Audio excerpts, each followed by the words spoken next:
Esse é o Mundo em Revolução e nós vamos falar agora sobre a situação na Ucrânia. Hoje, dia 15 de agosto de 2024, são 10 horas da manhã aqui em São Paulo, 4 horas da tarde lá em Kiev, no momento que eu gravo esse vídeo.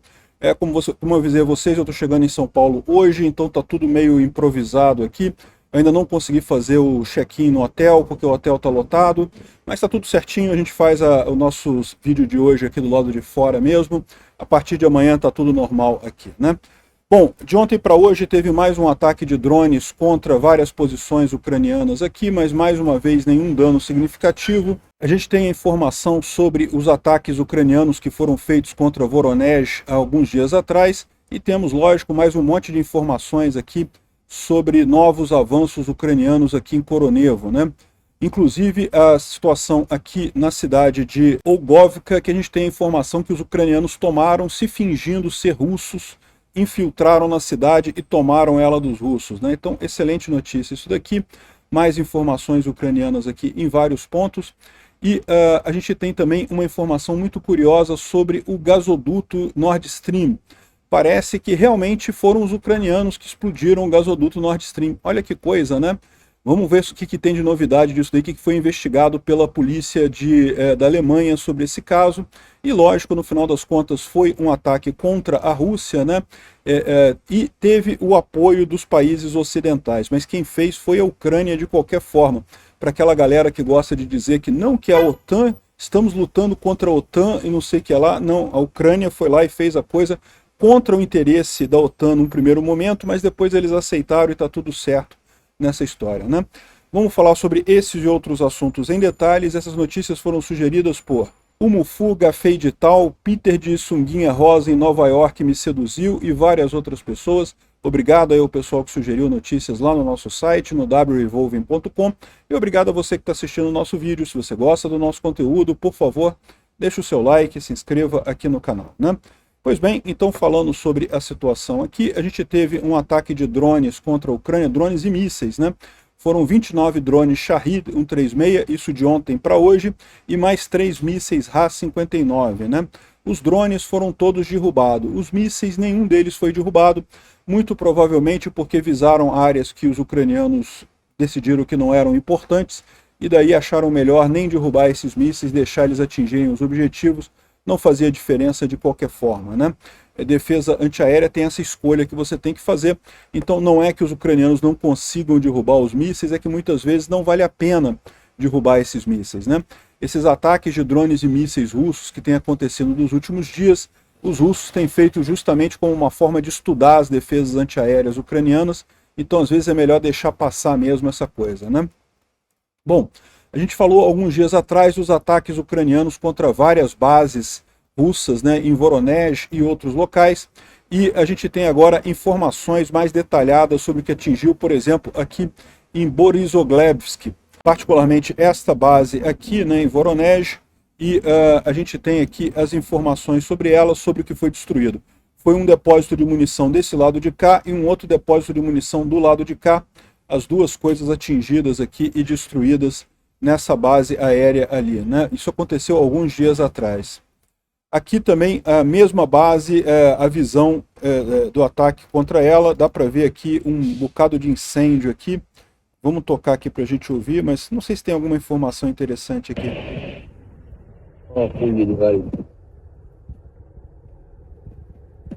Бля, вот эти ужасные. Ну там ты уже пошутить начинаешь.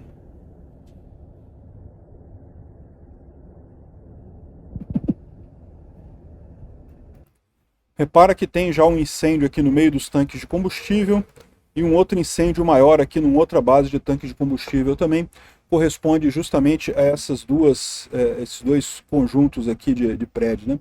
Se bem que isso aqui eu não estou vendo tanque de combustível aqui não, deve ter alguma outra coisa além dos tanques de combustível aqui que foi atingida nessa base, né?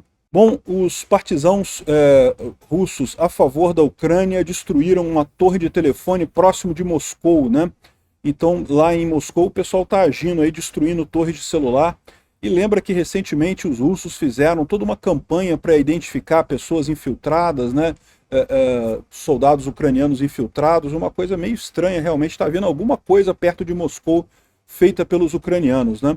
E como a gente vai falar mais adiante nesse vídeo, lembra que os ucranianos têm um serviço secreto muito bom, né? Do melhor nível da era soviética também, como a gente vai falar sobre o gasoduto Nord Stream lá, que foi feito por esse serviço secreto, né? Bom, uma outra curiosidade que aconteceu ali na região de Kursk, ontem, quer dizer, na verdade, hoje mais cedo, hoje dia 15 mais cedo, vários bloggers militares russos compartilharam uma imagem aqui de um helicóptero K-52 russo de ataque destruindo um comboio supostamente ucraniano em Kursk com mísseis guiados, né? Só tem um detalhe nessa história, o comboio era russo, ou seja, o K-52 russo destruiu o próprio comboio russo num incidente de fogo amigo, né? A gente tinha falado sobre esse tipo de coisa, tem acontecido isso lá, justamente pela desorganização do exército russo, que foi pego de surpresa ali em Kursk, e com isso tem feito um monte de besteiras desse tipo, né?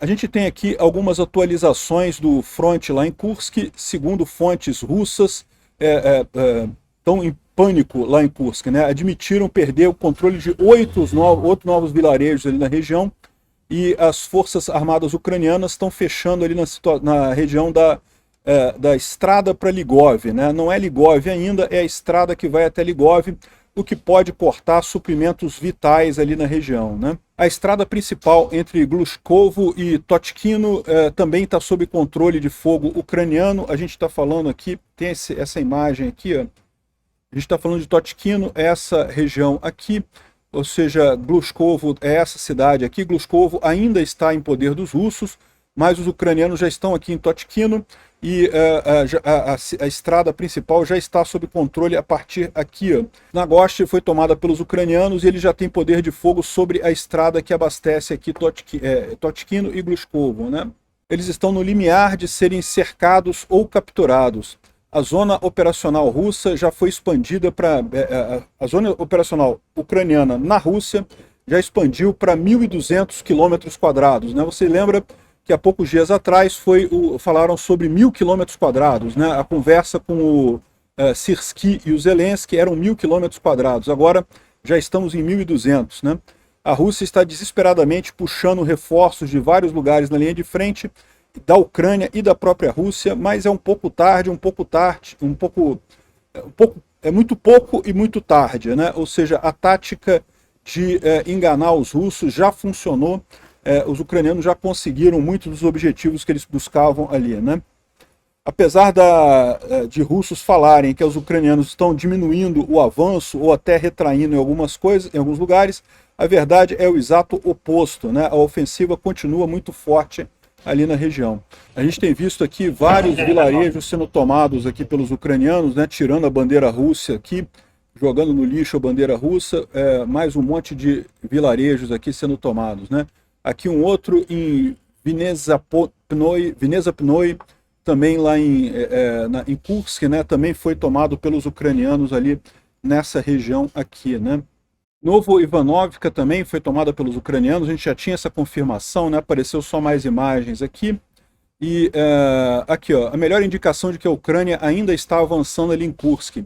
A evacuação urgente foi anunciada em Glushkov, distrito de Kursk. Mais uma vez, essa região aqui, ó, Tektino está aqui, né? E Glushkovo está aqui, ó, essa cidade aqui que foi anunciada a evacuação dela, justamente porque os ucranianos já estão chegando aqui perto e já estão controlando as vias de chegada na cidade, já está próximo de eles perderem o controle totalmente aqui, né? Outro resumo das atividades ali em Kursk, o RDH aqui fala que teve progressos novamente em Korenevo, ou seja, Korenevo, essa região aqui, em que os ucranianos tomaram aqui Olgovka, né, e estão agora em Tolpino, essa outra cidadezinha aqui, tentando atingir Tolpino. Uma formação russa do 488º Batalhão de Rifle Motorizado, cerca de 100 pessoas renderam seus ucranianos, e teve mais declaração de emergência agora no Oblast de Belgorod. E os trens russos estão com problemas de atraso. A gente vai falar sobre os trens russos, porque realmente é uma situação que complica para os russos. Muita da logística russa é feita em trem, né? A informação em Korenevo que os ucranianos avançaram, a gente já sabe aqui pelo norte, né, que eles estão fazendo esse avanço aqui pelo leste e pelo norte, mas agora também eles entraram aqui ao sul de Korenevo ou ao oeste de Korenevo e podem agora avançar nessa direção também, ou seja, isso torna a situação para os russos aqui em Korenevo mais complicada ainda. Você tem que se defender agora em 3 direções, né? O ataque frontal aqui, pelo leste e pelo oeste também, né? Bom, aqui tenho mais uma contabilidade aqui do dia 9 da invasão. Ontem, né, às 5 horas da tarde, a área total tomada pelos ucranianos, 1.265 km². E aqui está a medição precisa aqui dos pontos em que está havendo batalha. Como vocês podem ver, aqui em Korenevo a situação está complicada devido justamente aos ucranianos estarem atacando de vários lados. E Glushkovo, que é essa cidadezinha aqui também, está sendo evacuada. É uma cidade relativamente grande aqui, sendo evacuada também, né? Os ucranianos avançando aqui por cima. E o que a gente não tem muita informação é aqui do eixo de Giri. Não teve muita informação de ontem para hoje, né? Aqui estão a imagem daqueles prisioneiros de guerra, dos cerca de 100 soldados russos que se entregaram ali para os ucranianos, né? Dá para ver aqui uma quantidade grande deles. O pessoal aqui não está dormindo não, tá? Foi todo mundo só desceu, só está deitado no chão porque estão se entregando aqui para os ucranianos ali na região, né? Aqui outro grupo de 30 pessoas, de 30 russos que se renderam ali na região. Então mais uma fila de russos aqui se entregando para os ucranianos aqui, também naquela região ali de Kursk, ou seja, o fato de ter tanta gente se entregando para os russos indica que a situação realmente está complicada para eles lá. Não tem muito como vender isso como diminuindo o ritmo ucraniano, né? Aqui, ó, tem um aumento de relatórios na Rússia sobre conscritos sendo enviados para Kursk depois da falha do exército russo de conter o avanço ucraniano ali, né? Então os russos estão meio desesperados, mandando conscritos, mandando recrutas para a linha de frente. Aqui um monte de gente falando sobre isso, e é meio problemático isso para os russos, justamente como eu já expliquei, porque são garotos novos, né? Esse tipo de coisa costuma não pegar muito bem politicamente para os russos ali. Outra coisa, a gente mencionou outro dia que vários oficiais do FSB se renderam para a Ucrânia ali na região de Kursk, né? Foram pegos de surpresa e foram feitos prisioneiros de guerra. E parece que a Rússia tem muita pressa em obter esses soldados do FSB de volta. Pela primeira vez, a Rússia iniciou as negociações para a troca de prisioneiros, né? Parece que estão querendo muito rápido receber esses prisioneiros do FSB de volta, né? Isso foi uma vergonha muito grande para a Rússia, evidentemente. Mas a gente começa a se perguntar, né, quem que será que tem aí nessa turma de prisioneiros que chamou tanta atenção dos russos? Eu espero que os ucranianos façam uma triagem muito cuidadosa nesses prisioneiros aí do FSB, porque pode ser que tenha algum elemento aí muito significativo para os russos estarem querendo tão rapidamente receber de volta, né, esses prisioneiros de guerra, né? Bom, outra coisa curiosa, né, esse cara aqui que é o chefe do Akhmat, né, do batalhão do Akhmat, estava falando que os russos retomaram Martinovka na região de Kursk há alguns dias, né? Então Martinovka já trocou de mão várias vezes, né? Então ele estava falando aqui que Martinovka tinha sido retomada pelo batalhão Armat, e depois teve que falar de novo que perderam de novo para os ucranianos e coisa e tal. E agora, né, esse cara se chama Apt Alaudinov. Existe a informação que ele teria sido capturado pelos ucranianos. A gente não conseguiu confirmar essa informação ainda, né? Mas justamente o cara lá do batalhão Armat que estava falando, não que os ucranianos tomaram, não tomaram não, a gente retomou Martinova e coisa e tal. Aparentemente os ucranianos não apenas tomaram Martinovka, como também tomaram o cara que estava falando essas besteiras aqui, né? E esse cara já falou até na principal televisão russa lá, na Russa 1, né? Mas não temos confirmação ainda. Vamos aguardar antes de ter a confirmação de que ele foi capturado pelos ucranianos, né? E, como a gente falou, o governador de Belgorod decretou estado de emergência na região de Belgorod, né? Belgorod, vocês sabem, isso aqui é tudo em Kursk, aqui é Belgorod. Belgorod é um outro estado lá da Rússia, e isso aqui é que os russos estão dizendo que tomaram Krupetsk. Não sei se tomaram ou não. Os ucranianos estão nessa região aqui, já estão atacando o Giri. Pode ser que tenha ido e voltado alguma coisa aqui, vamos aguardar para ter mais confirmação disso daqui. Mas de qualquer forma, o que importa é, aqui está o Oblast de Belgorod e os ucranianos estão fazendo incursões aqui também. A gente sabe que eles estão aqui em alguns vilarejos de fronteira aqui, e segundo o governador de lá, a situação é crítica, né? A situação em Kursk teve um escalonamento brusco, né? As Forças Armadas ucranianas continuam sua ofensiva, de acordo com o perito militar Oleksandr Mushienko, que é um comentarista especial para a Nexta, lá na região de Belgorod. Isso pode expandir para a região de Belgorod. Até esse momento, as operações ofensivas ucranianas estavam apenas na região de Kursk. Eu não descartaria a possibilidade dessa operação expandir para Belgorod. Segundo ele, as tropas ucranianas estão bloqueando logística e criando obstáculos para as forças russas ali em Belgorod. E é particularmente preocupante a possibilidade de uma operação flanco que poderia fazer os ucranianos avançarem sobre ali Belgorod e aí inviabilizar completamente aquela operação russa ali na região de Kharkiv, né? Lembra, a operação russa em Kharkiv é aqui, ó, nessa região. Então, um avanço ucraniano que chegasse até aqui, por aqui, ó, já tornaria praticamente inviável essa operação russa aqui, porque permitiria apenas o abastecimento por estradas que vêm do leste. Seria muito complicado isso daqui. As principais rotas de abastecimento russas vêm aqui do norte, né? Então, repara, a rota logística com trem é por aqui. Então, seriam os ucranianos avançando aqui para tentar bloquear essa coisa aqui. Eu acho que ainda é uma coisa muito avançada, mas enfim, pode ser que isso realmente aconteça, né? E por falar justamente nessa região de Liptsi, que é aqui nesse avanço aqui, né? Glibok está aqui, Liptsi, essa região aqui. Os russos tentaram fazer um avanço aqui em Liptsi, mas não conseguiram avançar aqui. A 13ª Brigada ali ucraniana conseguiu desarmar isso daí. Muitos veículos russos destruídos nessa operação aqui nessa região. Os russos não conseguiram avançar ali, né? E teve também uma outra tentativa russa ali na região de Kurakhove, que é justamente naquele fronte de Progress, de Ocheretny. Também foram destruídos pelos ucranianos aqui. Eles conseguiram avançar alguma coisa, tá? Mas não avançaram tanto quanto eles esperavam. Uma boa parte desse ataque foi limitado ali na região, né? Bom, uma outra informação que a gente tem aqui é que 4 chineses morreram nas últimas 24 horas, né? Chineses que estavam como voluntários no exército russo.